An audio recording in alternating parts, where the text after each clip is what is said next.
জানো তো, আমি সবসময় এটা বিশ্বাস করি, ভগবান যেটা চাইবে সেটাই হবে।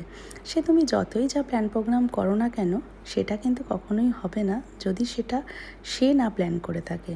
আর ঠিক সেরকমই হয়েছিল আমাদের সাথে কিছুটা। হ্যালো এভরিওয়ান, আমি রিম্পা। আমার মিনি ভিডিওতে তোমাদের অনেক অনেক ওয়েলকাম। হঠাৎ করেই প্ল্যান হয় পুরী যাওয়ার, আর ঠিক সেই মতোই আমরাও টিকিট কাটি বন্দে ভারতে। কিন্তু ওই যে শুরুতেই বললাম যে সে যদি না যায় তাহলে কিছুই হবে না। আমাদের বেরোনোর কথা ছিল শনিবার, আর শুক্রবার দিন বিকেল পর্যন্ত আমাদের টিকিট কনফার্ম হয়নি। ওয়েটিং লিস্ট 3-4 এসে দাঁড়িয়ে গেছে, কিন্তু তারপরেও টিকিট কনফার্ম না হওয়াতে আমরা টিকিটটা ক্যান্সেল করে দিই এবং ডিসিশন নিই যে গাড়ি করে বেরোবো। প্রথম থেকেই কৃষ্ণেন্দুর একটু ইচ্ছা ছিলই পুরীতে গাড়ি নিয়ে যাবে, কিন্তু যেহেতু পাপার গাড়িতে একটু অসুবিধা হয়, তারাপীঠে যখন গেছিলাম তখনও পাপার গাড়িতে একটু ভমিটিংয়ের সমস্যা হচ্ছিল, তো সেই জন্য আমি বলেছিলাম যে না, আমরা ট্রেনেই যাব। আর তাই ঠিক 1 মাস আগে আমরা টিকিট কাটি। সত্যি কথা বলতে আমরা ভেবেছিলাম এটা অফ সিজন, এই সময় তো প্রচণ্ড গরম থাকে পুরীতে, কেউই যাবে না। বাট আমরা যে কতটা ভুল ছিলাম সেটা আমরা টিকিট কাটার পরে রিয়েলাইজ করতে পেরেছিলাম। তো যাই হোক, সেই সব কথা বাদ দাও। এখন আমরা বেরিয়ে পড়েছি পুরীর উদ্দেশ্যে। আর এই প্রথম এতটা লং জার্নিতে আমরা যাচ্ছি, আর তাই জন্যে সবাই একটু টেনশানে ছিলই। বিশেষ করে আমার মা আরও বেশি পাপাকে নিয়ে চিন্তা করছিল যে পাপার অসুবিধা হবে কি না। তো যাই হোক, জগন্নাথ দেবের নাম নিয়ে আমরা তো বেরিয়ে পড়েছি। আর আমরা বেরিয়েছিলাম রাত্রি 3টের সময়। এটা ছিল আমাদের প্রথম টোল।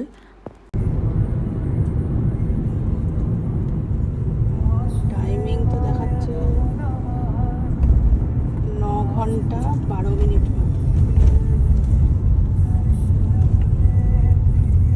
আর ফার্স্ট টোলের পর এটা কিন্তু ছিল আমাদের সেকেন্ড টোল। মাঝখানে আমি আর কোনো ভিডিও করিনি। আর যেহেতু আমরা ভোর রাতে বেরিয়েছিলাম, সেজন্য রাস্তাও বেশ ফাঁকা ছিল। আর এই কারণটার জন্যই আমরা ভোর রাত্রিবেলা বেরিয়েছি। আর ভোর রাত্রিবেলা বেরোবো বলেই পাপাকে আমি একদম ড্রেস পরিয়েই ঘুম পাড়িয়েছিলাম। আর ওকে কিন্তু আমি ঘুমের মধ্যেই নিয়ে গেছি, আমি ওকে একটুও জাগাইনি। তার কারণ আমি জানতাম ও যদি এখন জেগে যায় তাহলে এরপর ও আর ঘুমাতে চাইবে না, আর গাড়ির মধ্যে ওর আবারও শরীর খারাপ লাগবে। কোথায় বেড়াতে গেছিলে? এদিকে আমি ভয়েস ওভার দেবো সেটা হবে না, আমার সাথে সাথে উনিও ভয়েস ওভার দেবে, তাই সেটাই দিচ্ছিল। এখন বাজে হচ্ছে 4:35। আমরা 3:10-এ বেরিয়েছিলাম। আর এখন আমরা কোলাঘাট ক্রস করছি। ট্রাফিক সেরকম পাইনি, টোলের একটু যা লাইন ছিল টুকটাক, আর খুব একটা ট্রাফিক এখনো পর্যন্ত পাইনি। সবে কোলাঘাট পর্যন্তই পৌঁছেছি। ট্রাকরা আছে সেগুলো সবই আর কি রানিং ট্রাফিক আছে, অসুবিধা নেই। হ্যাঁ, রাস্তা পরিষ্কার। রাতের রাস্তায় কিন্তু গাড়ি চালানোর একটা আলাদাই মজা আছে। হ্যাঁ, ভয় সত্যি একটু লাগে, বাট মজাটাও কিন্তু সেই রকমই। আর ভোর হতে দেখা তো আরও একটা অন্যরকম অনুভূতি। এটা হচ্ছে 3 নম্বর টোল, ডেবরা টোল প্লাজা। এই তো ডেবরা টোল প্লাজা। হ্যাঁ, এই যে উঠেছেন। বাবা সবাইকে গুড মর্নিং বলে দাও। বলো। করতে পারো না, করতে পারো না। তুমি কোথায় যাচ্ছ?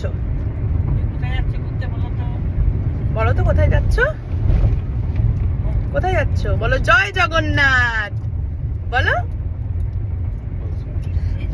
এই যে হ্যাঁ, যোগু দাদাকে দেখবো তো, বলো জয় জগন্নাথ। হ্যাঁ,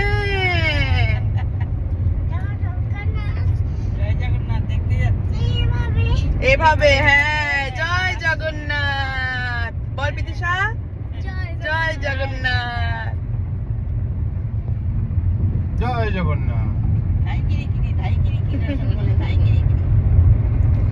তখন তো রাত্রে অন্ধকার ছিল, তোমরা কতটা কি বুঝতে পেরেছো জানি না। তো আমরা এখানে যাচ্ছি হচ্ছে আমি, কৃষ্ণেন্দু, পাপা, সাথে যাচ্ছে আমার মা, দিদুন আর প্রীতিশা।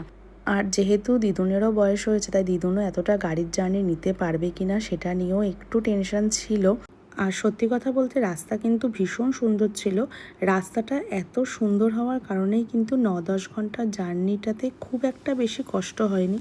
আর তোমাদেরকে তো বলেইছিলাম যে পাপার গাড়িতে একটু প্রবলেম হয়, আর সেই জন্যই আমি কিন্তু পাপাকে গাড়িতে উঠেই আজকে বমির ওষুধও খাইয়ে দিয়েছি। আর এখন আমরা উড়িষ্যায় জাস্ট ঢুকেছি, আর ঢুকে আমরা এখানে দাঁড়িয়েছি একটু চা খাওয়ার জন্য। আপনার কোনো বক্তব্য আছে? না, আমি সকাল সকাল লিকার চা খাচ্ছি। অমানুষ অমানুষ। এই দেখুন, সকালবেলা উঠে দুধ চা খেতে হবে, এরকম একটা সিনারি এনজয় করতে হবে। এরা সবাই লিকার চা পাবে।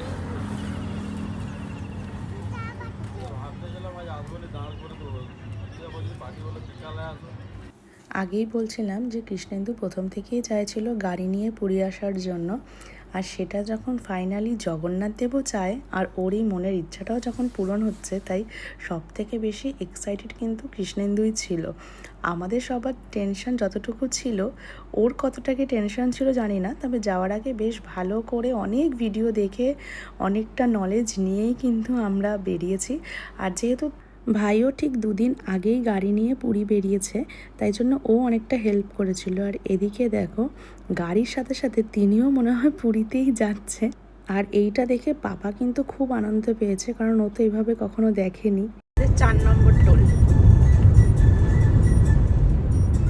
আর এদিকে গাড়িতে কি গান বাজছে বুঝতে পেরেছো তো? গাড়িতে কিন্তু বেশিরভাগ সময় পাপার পছন্দের গানগুলোই বাজছিল।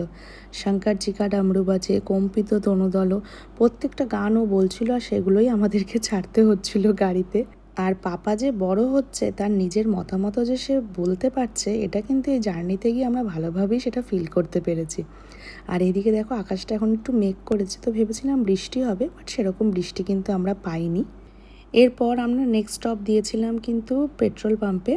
কলকাতার থেকে পুরী যাওয়ার রাস্তায় বেশ অনেকগুলো জিওর পেট্রোল পাম্প রয়েছে, এবং সেগুলোর মধ্যে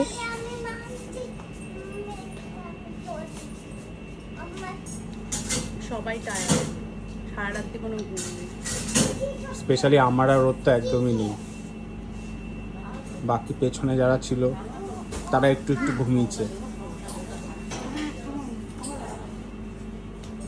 এইরকম ছোট ছোট ক্যাফে আছে, আর তার সাথে ওয়াশরুমগুলোর কন্ডিশন কিন্তু মোটামুটি বেশ ভালোই। আর সেই জন্যই আমরাও চেষ্টা করছিলাম এরকম জিওর পাম্পেই দাঁড়ানোর জন্য, যেখানে ওয়াশরুমগুলো একটু পরিষ্কার হবে।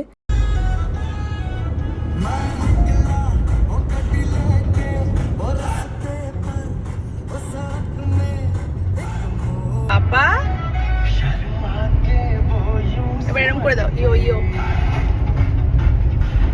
যেহেতু আমি আর কৃষ্ণেন্দু সামনে সানগ্লাস পরেছি, তাই পাপাকেও এখন সানগ্লাস পরতে হবে। আর দেখেছই, ও সানগ্লাস পরে বসে আবার ইয়ো ইয়ো পোজটাও দিচ্ছে।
আমরা তো পুরী ঢুকে গেছি। আর পুরীতে আমরা যে হোটেলটা নিয়েছিলাম সেটা হচ্ছে লাইট হাউসের থেকেও বেশ কিছুটা এগিয়ে, আর আমাদের লোকেশনটা সেদিকেই দেওয়া ছিল, তাই জন্য আমরা কিন্তু ব্যাক সাইডটা দিয়েই এখানে ঢুকছি। আমরা যখন হোটেল বুক করছিলাম, আমরা কিন্তু তখন স্বর্গদ্বার মেন বিচের সামনে কোনো হোটেল পাইনি। যেগুলো পেয়েছিলাম সেগুলোর প্রাইস যা বলছিল, সেই অনুযায়ী রুম কিন্তু একদমই ভালো ছিল না। আর তাই জন্যই আমরা লাইট হাউসের থেকে বেশ কিছুটা এগিয়ে যে হোটেলটা পেয়েছিলাম সেটাই নিয়েছি। হোটেলটা কেমন কি সেটা তো যখন যাবো বা থাকবো তখনই তোমাদের সাথে সবটা শেয়ার করব। আজকের ভিডিওটা এই পর্যন্তই থাকলো। তোমাদের কেমন লাগলো অবশ্যই কমেন্ট করে জানিও। দেখা হবে নেক্সট ভিডিওতে। সবাই ভালো থেকো, সুস্থ থেকো। আর হ্যাঁ, ভিডিওগুলো দেখতে চাইলে কিন্তু অবশ্যই আমাকে ফলো করো।